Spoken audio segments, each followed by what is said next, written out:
Bismillahirrahmanirrahim. Assalamualaikum warahmatullahi wabarakatuh. Innal hamdalillah nahmaduhu wa nasta'inuhu wa nastaghfiruh. Wa na'udzu billahi min shururi anfusina wa sayyiati a'malina.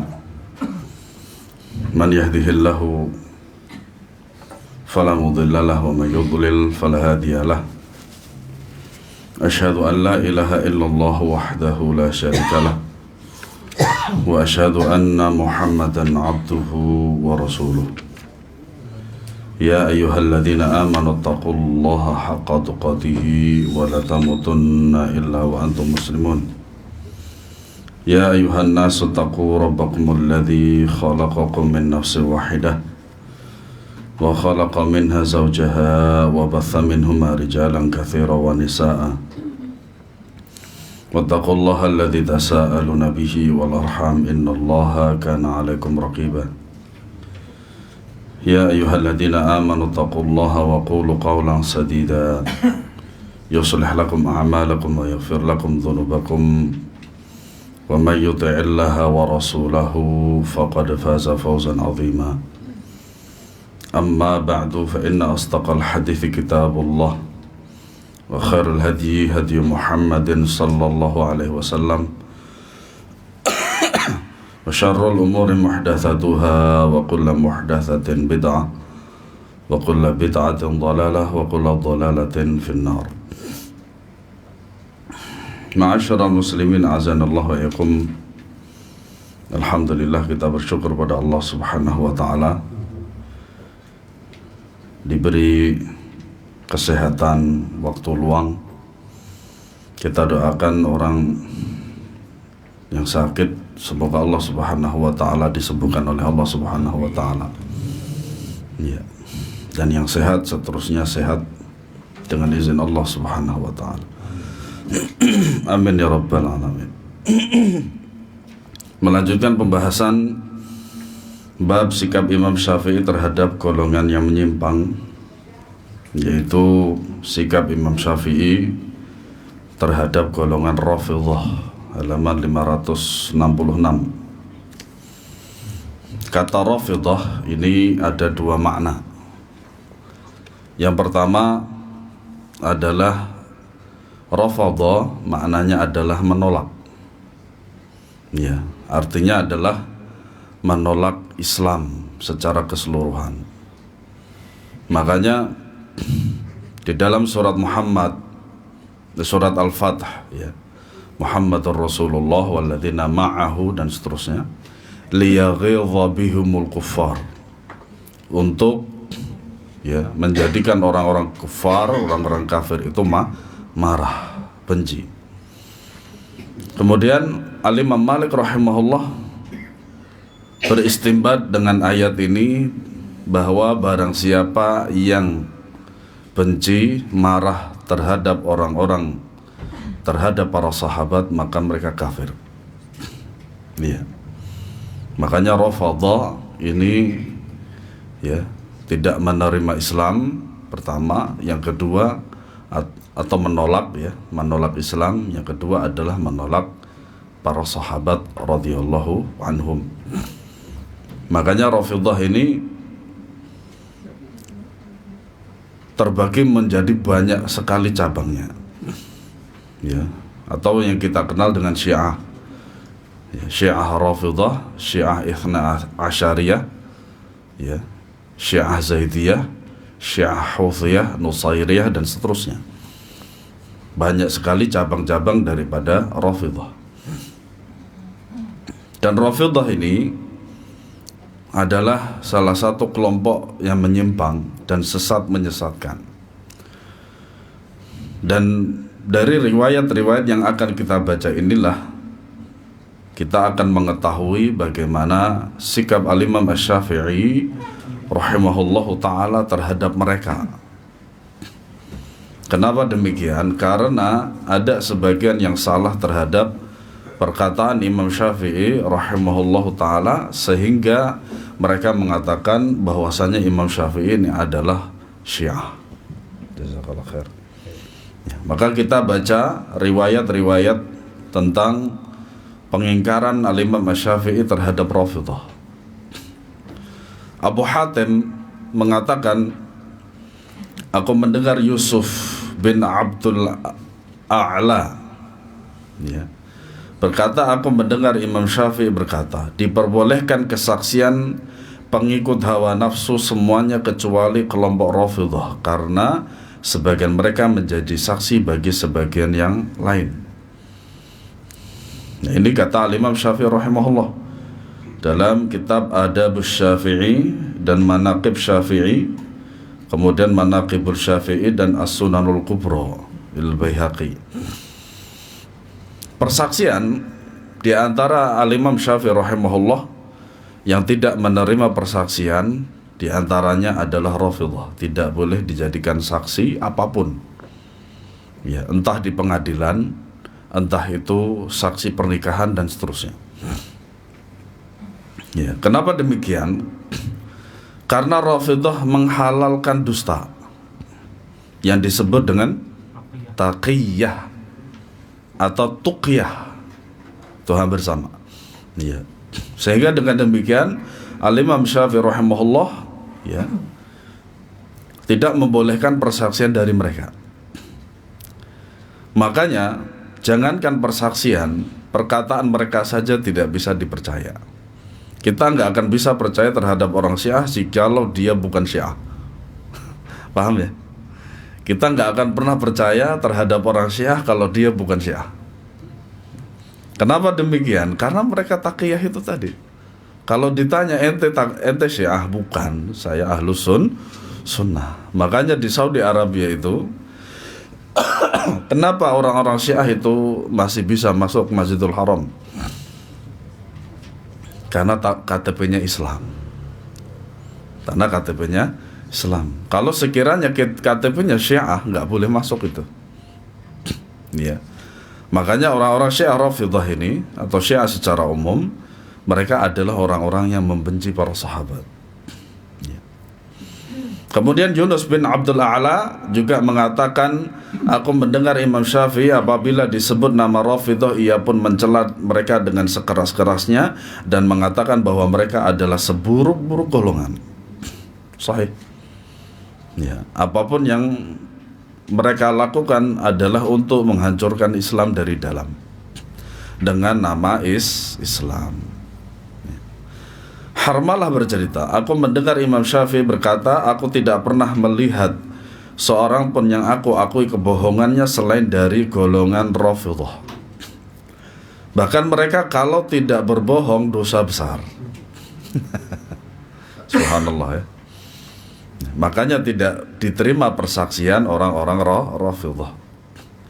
Di antara pemahaman Imam Syafi'i bahwa ia mengamati keadaan para ahli bid'ah, lalu ternyata didapatkannya unsur yang menghimpun mereka adalah sikap keperpihakan kepada Syiah, tasyayyu'. Sering saya jelaskan di sini maksud daripada tasyayyu'. Dan ini di antara hal yang menunjukkan rusaknya mazhab sesat ini. Ya. Banyak sebenarnya artikel atau bahkan video-video yang menjelaskan akan kesesatan Rafidhah. Ya.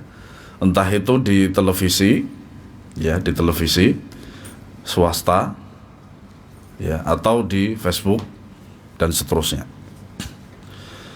Beliau juga mengatakan, aku sama sekali tidak berbicara kepada seseorang tentang bid'ah kecuali ia cenderung mengarah kepada Syiah. As-Subki mengatakan bahwa Imam Syafi'i berkata tentang penganut paham Rafidhah yang ikut berperang, tidak diberi bagian dari harta rampasan sedikit pun, karena Allah Ta'ala berfirman dalam menyebutkan ayat tentang rampasan, walladzina ja'u min ba'dihim yaquluna rabbana ighfir lana wa li ikhwanina alladzina sabaquna bil iman. Ya. Dan orang-orang yang datang sesudah mereka Muhajirin dan Ansar. Doa ini para jamaah sekalian, para ulama rahimahullah mengatakan bahwasanya doa ini alladzina sabaquna bil iman wa li ikhwanina alladzina sabaquna bil iman, ini adalah para sahabat. Ya. yaitu saudara-saudara kita dari kaum Muhajirin dan Ansar yang beriman terlebih dahulu daripada kami. Itu adalah para sahabat. Ya. Nah, mereka orang-orang Rafidhah itu tidak mungkin mendoakan para sahabat. Ya. Nah, dengan demikian mereka tidak mendapatkan harta rampasan. Atau bahkan ketika dalam peperangan orang-orang Rafidhah itu berkhianat. Ya. Maka siapa yang tidak mengatakan ini tentu ia tidak berhak. Pendapat serupa diriwayatkan pula dari Imam Malik. Artinya apa? Pada zaman Al-Imam Syafi'i, permusuhan beliau terhadap orang-orang Syiah itu sangat keras. Para ulama Ahlussunnah wal Jamaah, ya, permusuhan mereka terhadap Syiah sangat keras. Al-Qurtubi berkata, ayat ini menunjukkan tentang wajibnya mencintai para sahabat karena baru bisa tetapkan bagian dari harta rampasan untuk orang-orang yang datang sesudah mereka jika orang-orang tersebut konsisten dalam cinta, loyalitas, dan beristighfar untuk mereka. Makanya sebaik apapun orang-orang Syiah Rafidhah nggak akan melaksanakan ayat ini. Tidak akan melaksanakan ayat ini. Karena apa? Sebaik-baik Rafidhah itu mereka tidak akan mendoakan sahabat. Ya, yang kita kenal dengan Zaidiyah, yang itu katanya lebih dekat dengan Ahlussunnah wal Jamaah. Ya. Sebaliknya orang yang mencaci maki satu orang saja dari mereka atau mempunyai keyakinan buruk terhadapnya, ia tidak mempunyai hak di dalam pembagian harta rampasan. Satu orang sahabat saja yang dicela oleh orang-orang Rafidhah itu, walaupun mereka ikut perang, ya, maka mereka tidak mendapatkan harta rampasan. Kenapa demikian? Karena masalah agama itu didahulukan daripada masalah perasaan. Hal yang sama diriwayatkan pula dari Imam Malik dan yang lainnya. Malik berkata, siapa yang membenci salah seorang saja dari sahabat Muhammad SAW atau di hatinya tersimpan dengki kepada mereka, maka tidak ada hak baginya dalam harta rampasan kaum muslimin. Kemudian ia membacakan ayat walladzina ja'u min ba'dihim. Nah, ini merupakan salah satu bentuk, ya, pengamalan dari para sahabat radhiyallahu anhum, ya, dan orang-orang setelahnya, ya, tentang sikap mereka terhadap para sahabat dan pendapat Al-Imam Syafi'i dan Al-Imam Malik terhadap mereka-mereka yang membenci, mencaci maki para sahabat. Kemungkinan Imam Syafi'i mengambil pendapat ini dari Imam Malik, seperti halnya pendapat-pendapat yang lain juga, karena memang Al-Imam Malik adalah gurunya Imam Syafi'i. Seperti telah diketahui, Imam Malik memang guru Imam Syafi'i, wallahu a'lam. Karena memang yang namanya murid itu tidak 100% selalu sekata dengan gurunya. Kalau toh sekiranya sekata dengan gurunya, tidak mungkin ada mazhab Syafi'i. Ya. Oleh karenanya apa? Imam Syafi'i kadang bersepakat dengan Al-Imam Malik, kadang juga tidak bersepakat. Dan itu dalam masalah mazhab sah-sah saja. Ya. Bahkan dalam satu mazhab saja boleh juga untuk berbeda pendapat. Makanya ada qaul Imam Syafi'i dan qaul Syafi'iyah. Qaul Imam Syafi'i dan qaul Syafi'iyah. Kendati pun sudah demikian jelasnya akidah Imam Syafi'i dan jauhnya ia dari mazhab Syiah dengan pembid'ahan olehnya, penolakan terhadap kesaksian mereka serta pencegahannya untuk sholat di belakang mereka, tidak boleh juga. Ya. Imam Syafi'i rahimahullah melarang untuk sholat di belakang mereka karena mereka musyrikun juga. Yang kita tahu bahwasanya tawaf di sekeliling kuburan, kemudian sujud menghadap kuburan, dan lain sebagainya itu pencetusnya adalah orang-orang Syiah. Ya. serta pencegahannya untuk sholat di belakang mereka, ternyata masih saja kita dapati orang yang menuduhnya memiliki kecenderungan kepada Syiah. Memang begitu. Jadi ada perkataan Imam Syafi'i rahimahullahu ta'ala yang dengan perkataan tersebut dikatakan bahwasanya Imam Syafi'i ini Syiah. Ya. Semoga di kitab kita ini disebutkan perkataan beliau. Ya, insyaallah ta'ala. Tentu saja ini sangat mengherankan sebab bagaimana dituduh Syiah orang yang demikian pandangnya terhadap golongan ini.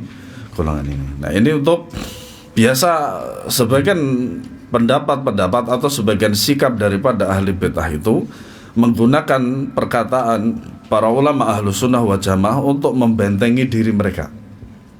Ya, ini tadi Imam Syafi'i berkata tentang Syiah, ya, tentang Syiah. Kemudian orang-orang Syiah mengatakan bahwasanya Imam Syafi'i itu Syiah. Seperti itu. Banyak sekali. Terlebih lagi telah berlalu dari kita tentang pandangannya terhadap para sahabat secara umum dan terhadap Khulafa ar-Rasyidin secara khusus. Terlebih khusus lagi kepada siapa? Abu Bakar dan Umar. Itu celaan mereka terhadap keduanya, subhanallah, luar biasa. Ya. Serta kesepakatan pendapatnya dengan kalangan ahlu sunnah tentang tertib para khalifah. Jadi bagaimana mungkin dikatakan berpihak kepada paham Syiah. Al-Baihaqi ini termasuk salah satu pembesar mazhab Syafi'i, ya. Dan bahkan beliau termasuk pembawa mazhab Syafi'i setelah para sahabat dan murid-murid Imam Syafi'i, ya. Di antara cerita yang diriwayatkan oleh Abu Dawud As-Sijistani adalah Ahmad bin Hanbal diberitahu bahwa Yahya bin Ma'in menisbatkan Imam Syafi'i kepada paham Syiah. Ternyata Imam Ahlus Sunnah wal Jamaah juga termakan demikian. Wajar, manusia biasa. Tetapi biasanya para imam besar ini mereka segera taubat dan rujuk jikalau datang kebenaran kepada mereka. Ahmad pun berkata kepadanya, Anda katakan seperti ini terhadap imamnya kaum muslimin, karena memang Al-Imam Syafi'i adalah seorang imam. Yahya berkata, aku melihat di dalam tulisannya tentang perang terhadap kaum pembangkang, ternyata dari pertama hingga bagian terakhir ia bersandar kepada Ali bin Abi Thalib sebagai hujjah. Ternyata Al-Imam Yahya bin Ma'in mengatakan bahwasanya Imam Syafi'i itu Syiah karena apa? Di dalam sebuah kitab itu menjelaskan bahwasanya beliau menggunakan perkataan siapa? Ali bin Abi Thalib sebagai hujjah. Nah, tasyayyu' yang seperti inilah yang dianggap oleh Yahya bin Ma'in bahwasanya Imam Syafi'i itu seorang Syiah. Padahal tidak benar. Sehingga apa?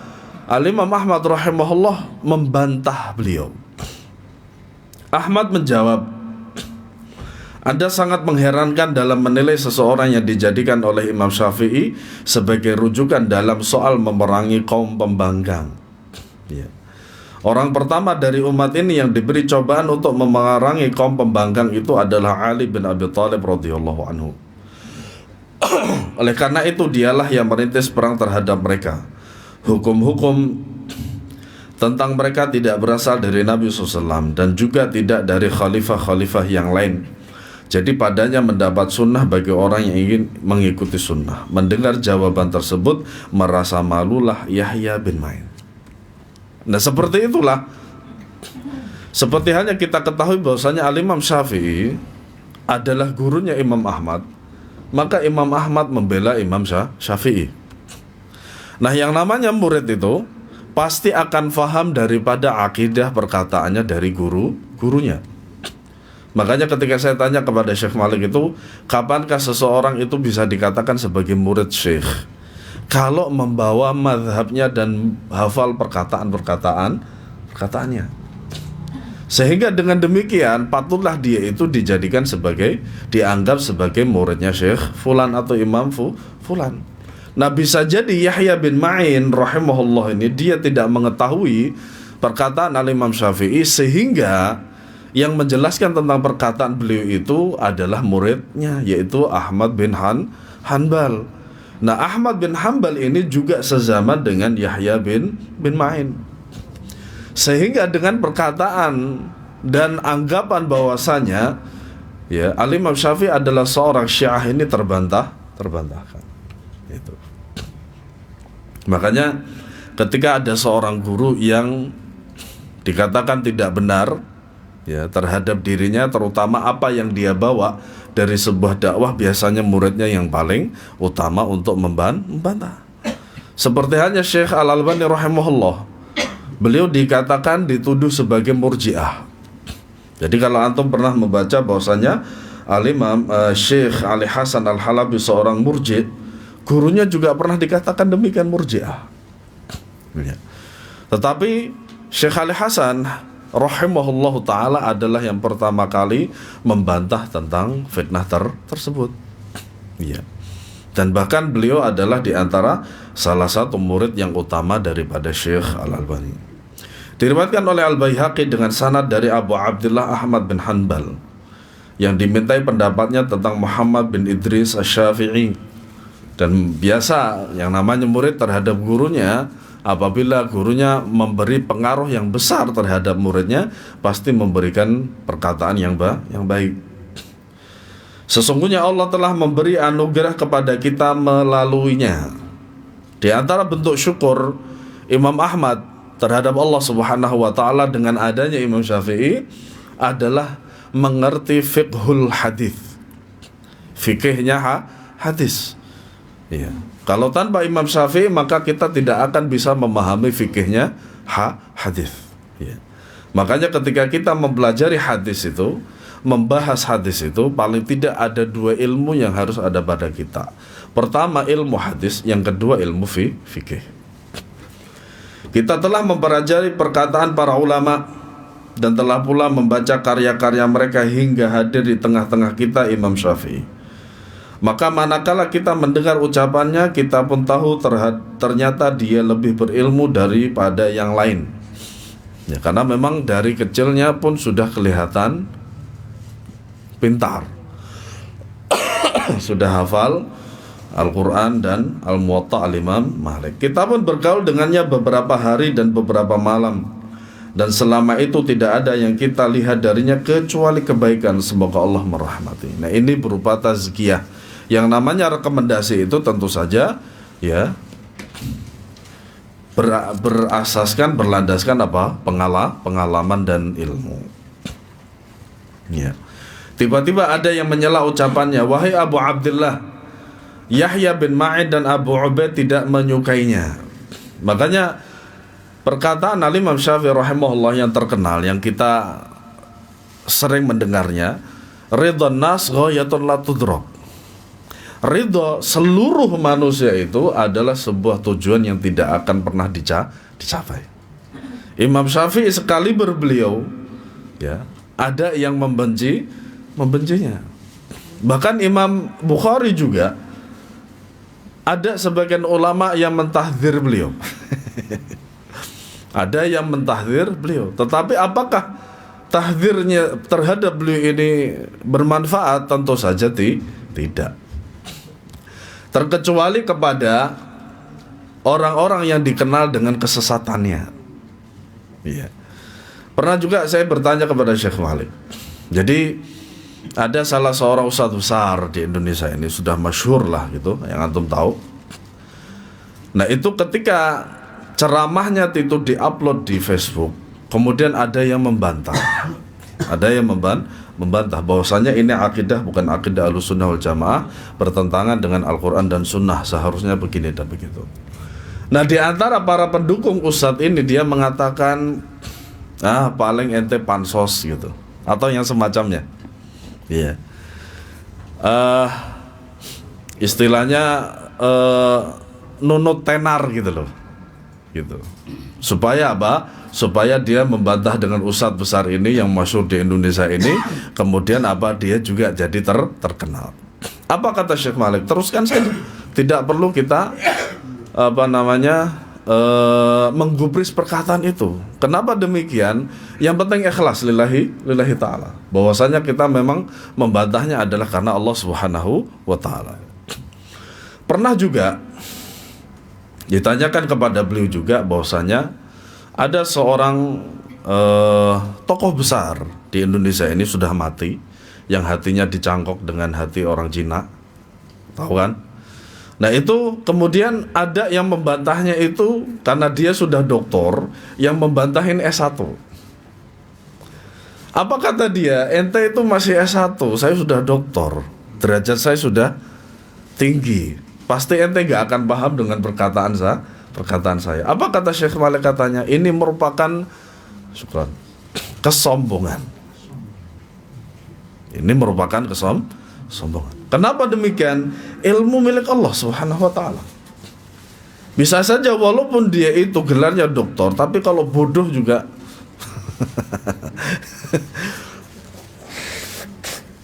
ya, seperti itu. Artinya apa?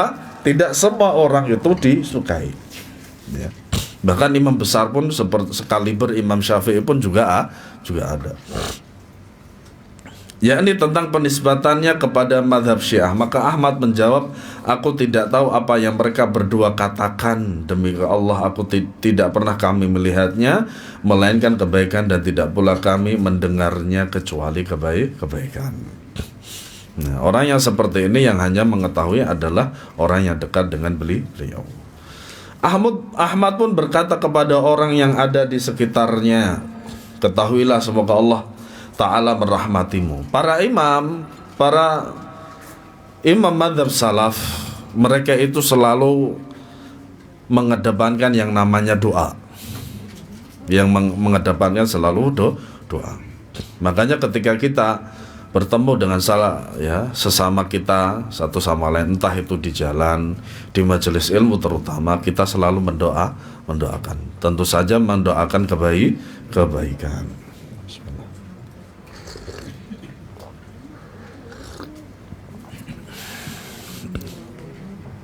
Bahwa orang yang berilmu apabila diberikan kepadanya oleh Allah sesuatu dari ilmu pengetahuan dan tidak diberikan kepada para sejawatnya, niscaya mereka akan iri kepadanya dan terkadang menuduhnya dengan sesuatu yang tidak ada padanya.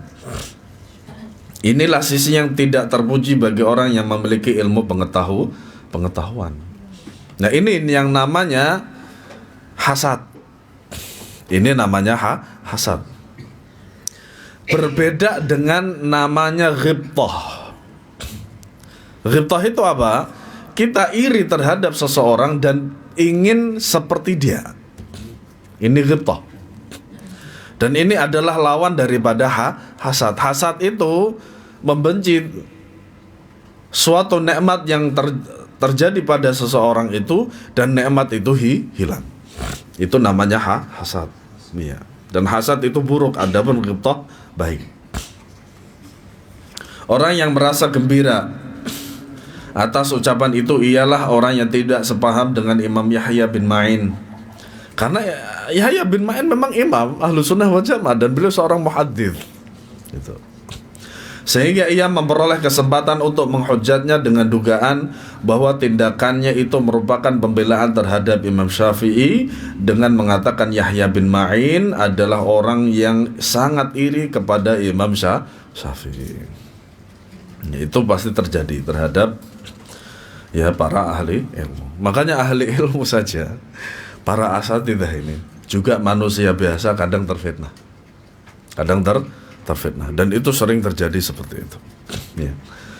Yahya juga mencela Ahmad bin Hanbal.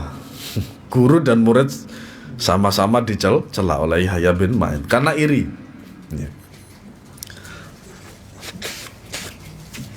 Atas tindakan terakhir yang sangat menghormati Imam Syafi'i. Sebaliknya, Ahmad bin Hanbal pun mencelanya karena sikap irinya. Nah, ini menandakan bahwa yang namanya orang iri itu silakan dibalas, boleh membalas, tapi jangan sampai membalasnya dengan sesuatu yang lebih buruk. Iri dikatakan bacok, ya ndak begitu. Jangan sampai kaidah senggol bacok itu diterapkan, ndak. Perkataan dengan perkataan, ya. Al-Baihaqi berkata mereka menghujat Yahya bin Ma'in disebabkan karena seringnya yang bersangkutan menghujat orang lain, bahkan hujatan tersebut mereka tuangkan di dalam syair. Wala ibn Ma'in fir rijali maqalatun sayus'alu anha wal maliku syahidun fa iyyaku haqqan qawluhu fa huwa ghibatun wa iyyaku zuran fal qisasyu syadidun. Ibnu Ma'in memiliki perkataan tentang beberapa orang yang ia akan dimintai pertanggungjawaban tentangnya sementara saksinya adalah Allah. Ya. Maka jika apa yang dikatakannya itu benar, itu adalah ghibah. Makanya ghibah benernya saja salah. Paham? Itu ghibah loh ya. Ghibah itu benernya saja salah, apalagi salahnya. Salah murakab. Ya. Namun jika ternyata dusta, tentu balasannya sangat keras. Ya. Dan kemudian di footnote itu adalah bait-bait para ulama tentang Yahya bin Ma'in itu ya, secara meluas ya. Hujatan yang dilontarkan oleh Ar-Razi terhadap Yahya bin Ma'in ya, tidak bisa diterima sebab seperti telah diketahui bahwasanya komentar Yahya bin Ma'in tentang sejumlah orang bukan didasarkan atas kedengkian dan tidak pula kebencian, tetapi disebabkan kesungguhan dalam menjaga sunnah Nabi SAW. Ini bukan seperti ghibah dan bukan pula di sini tempatnya untuk memaparkan lebih rinci. Adapun komentar Yahya bin Ma'in tentang Imam Syafi'i, jika memang itu benar darinya, itu dihubungkan kepada pendapat-pendapat Imam Syafi'i yang didengarnya berkesesuaian dengan mazhab Syiah dalam beberapa persoalan. Ya, makanya di antara satu hal ya, yang itu merupakan fikih dan mazhab atau manhaj, di antaranya adalah mengusap sepatu, khuf ya, atau mengusap kaos kaki. Dan ini tidak disyaratkan musim dingin. Kenapa di negara-negara Asia seperti ya Cina, Korea dan lain sebagainya kan ada salju. Itu kita pakai apa? Khuf boleh. Nah di Saudi ada musim dingin. Nah itu boleh bagi kita sehari semalam bagi yang mukim itu memakai khuf atau sepatu atau kaos kaki. Kalau untuk yang safar 3 hari 3 malam. Nah Syiah Rafidhah itu tidak menerima fikih yang semacam ini, sehingga mereka tolak. Sehingga hadis-hadis tentang khuf ini juga menyebutkan tentang manhaj. Dan untuk menyelisih orang-orang Syiah, sehingga di dalam fikih mereka, yaitu orang-orang Syiah, menghapus tentang syariat khuf ini. Itu. Nah mereka ujung-ujungnya adalah akal. Sehingga dibantah oleh Ali bin Abi Thalib radhiyallahu anhu, tertara di dalam kitab Sahih bab zakat, ya, bahwasanya sekiranya agama Islam ini dibangun atas akal, maka sesungguhnya dalam mengusap khuf itu yang seharusnya dibasah bagian mana? Bawah, secara akal. Tetapi aku melihat Nabi SAW mengusap khuf itu bagian atas. Artinya apa? Islam ini berdasarkan dalil dan juga berdasarkan sunnah Nabi SAW. Syekhul Islam berkata, Imam Syafi'i menganjurkan supaya kuburan-kuburan diratakan berdasarkan perintah yang diriwayatkan tentang penyamarataan kuburan, sehingga ia melihat bahwa penyamarataan itu sama dengan perataan permukaannya. Nah ini sebagaimana pesan yang disampaikan oleh Rasulullah SAW kepada Ali bin Abi Thalib. Janganlah engkau melihat kuburan yang ditinggikan atau dimuliakan, engkau ratakan. Ya. Makanya orang-orang yang mengenal sunnah, yang awalnya dahulu kuburan orang tuanya itu di marmer dan lain sebagainya, setelah mengenal sunnah dihancurkan. Apa faedahnya jikalau kuburannya mewah tapi orangnya disiksa terus?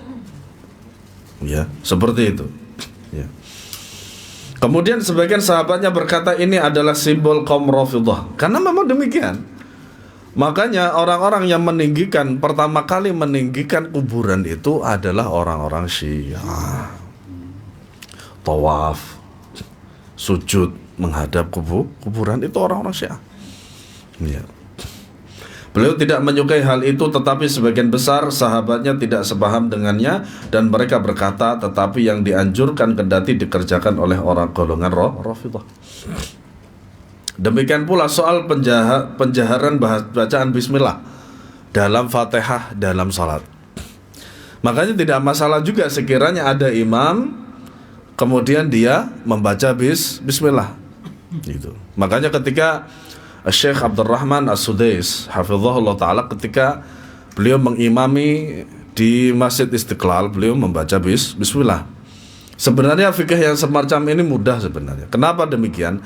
Karena beliau berada di Indonesia, yang mana secara umum di Indonesia ini basmalah itu dijaharkan.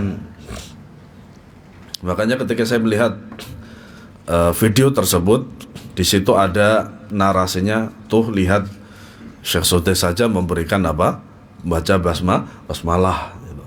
Nah, biasanya orang-orang yang semacam ini fikihnya belum mungkin. Fikihnya belum mungkin. Iya. Demikian pula soal penjaharan bacaan basmalah ini adalah mazhab Rafidhah. Ya. Karena itu sebagian ulama mengeluarkan komentar terhadap Imam Syafi'i tentang masalah ini, dan juga tentang masalah qunut yang dinisbahkan kepada pendapat Rafidhah dan Qadariyah. Tentang persamaan sebuah pendapat bukan berarti sama. Paham ya? Imam Syafi'i rahimahullah ta'ala, beliau mengatakan, berpendapat bahwasanya bismillah dalam Fatihah dalam sholat itu jahar. Begitu juga dengan kunut, walaupun yang saya baca kunut yang beliau maksud ini adalah kunut nazilah, bukan kunut subuh. Ya, bukan kunut subuh, setahu saya, wallahualam. Nah, ternyata pendapat beliau ini juga ada di dalam mazhab Qadariyah dan Rafidhah. Adanya kesamaan bukan berarti sama, itu maksudnya. Iya. Sebab seperti telah diketahui di Irak bahwa jahar termasuk syiar kaum Rafidhah, sedangkan kunut pada sholat fajar adalah syiar kaum Qadariyah. Ya. Untuk itu sampai-sampai Sufyan Ats-Tsauri serta beberapa iman yang lainnya menyebutkan di dalam akidah mereka tindakan meninggalkan jahar dalam masalah basmalah karena dianggap simbol kaum Rafidhah. Ya. Maka kita harus membaca lagi bagaimana pendapat para ulama tentang jahar atau sir terhadap bismillah. Dan nyatanya juga sebenarnya kaum para imam Masjidil Haram itu terdengar sebenarnya. Bismillahnya juga terdengar karena memang di dalamnya, di depan mereka itu ada mic besar gitu loh. Ya, sehingga bismillahnya kelihatan terdengar. Sebagaimana mereka juga menyebutkan masalah menyapu sepasang khuf, yaitu tindakan meninggalkannya karena dianggap sebagai simbol kaum Rafidhah. Walaupun demikian, bagi Imam Syafi'i telah melihat bahwa itu adalah sunnah. Beliau tetap mencantumkannya di dalam madhabnya sekalipun berkesesuaian dengan pendapat golongan Rafidhah. Walaupun sama tapi tidak sama. Iya. Jadi Syekhul Islam monggo. Adhan.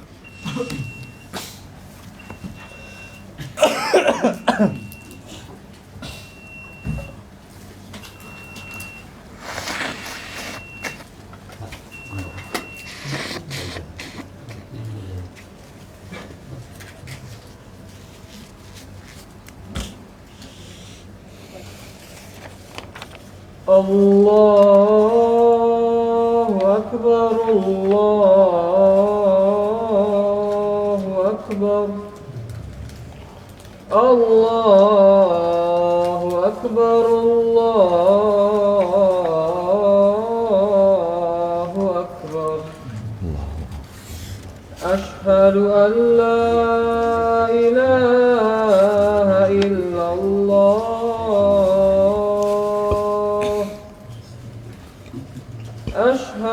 أن لا إله إلا الله أشهد أن محمدا رسول الله أشهد أن محمدا رسول الله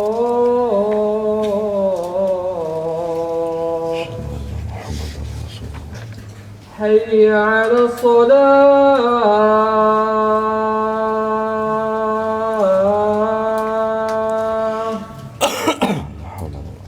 حي على الصلاة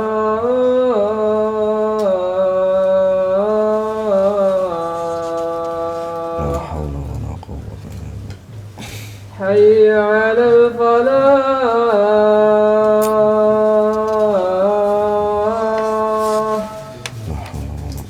حي على الفلاح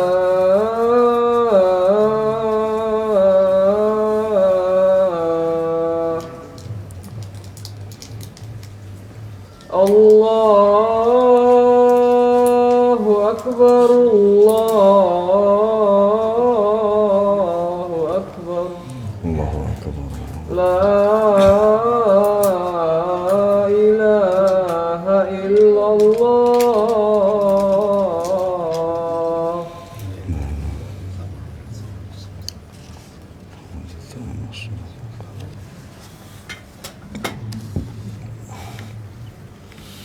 Bismillahirrahmanirrahim. Jadi Syekhul Islam menilai bahwa tuduhan yang dialamatkan kepada Imam Syafi'i disebabkan kesamaan pendapatnya dengan golongan Rafidhah dalam beberapa permasalahan. Namun sebagian ulama ada pula yang menyanggah bahwa tidak benar tuduhan terhadap Imam Syafi'i berasal dari Ibnu Ma'in.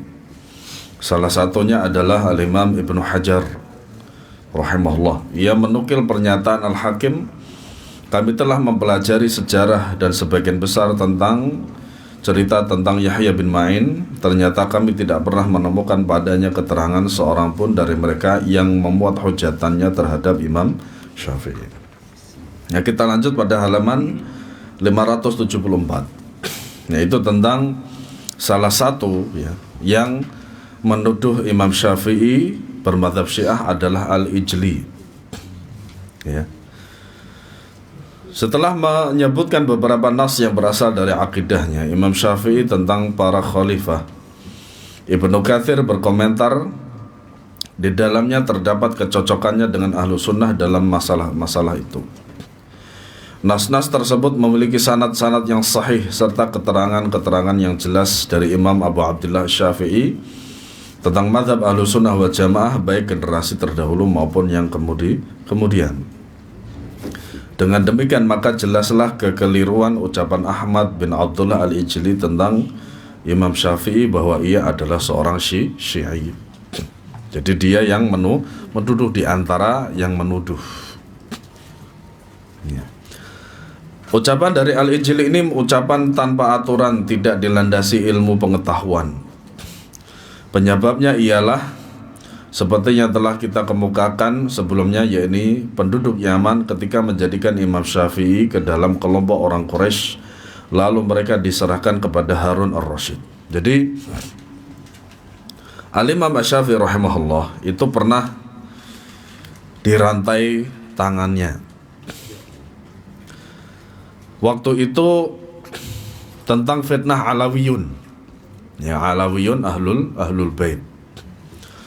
Dan bahwasanya diketahui bahwasanya Al-Imam Syafi'i ini adalah satu-satunya imam madhab yang ahlul bait. Ya, sehingga dengan sebagian sikap dari orang-orang Yaman, para penduduk Yaman ini, akhirnya beliau itu ditangkap. Nah, kemudian dibawa ke Irak di hadapan Harun ar-Rasyid, seorang raja yang saleh. Ya, kemudian setelah ditanya tentang Alawiyun, kalau tidak salah pernah kita baca juga di buku kita ini, kemudian jawaban beliau itu akhirnya apa? Menjawab seluruh tuduhan-tuduhan terhadap beliau. Akhirnya ya, dengan syafaat dari Muhammad bin Hasan Asy-Syaibani dan juga dialog yang terjadi antara beliau Al-Imam Syafi'i dengan Harun Ar-Rasyid, akhirnya apa? Beliau dibebaskan. Ya. Sedangkan di antara kelompok Quraisy ada kecenderungan ke Syiah. Makanya kita ketahui para habaib di Indonesia ini sebagian mereka itu orang-orang Syiah. Ya. Maka orang yang tidak tahu berkeyakinan bahwa Imam Syafi'i termasuk mereka yang cenderung kepada Syiah tersebut.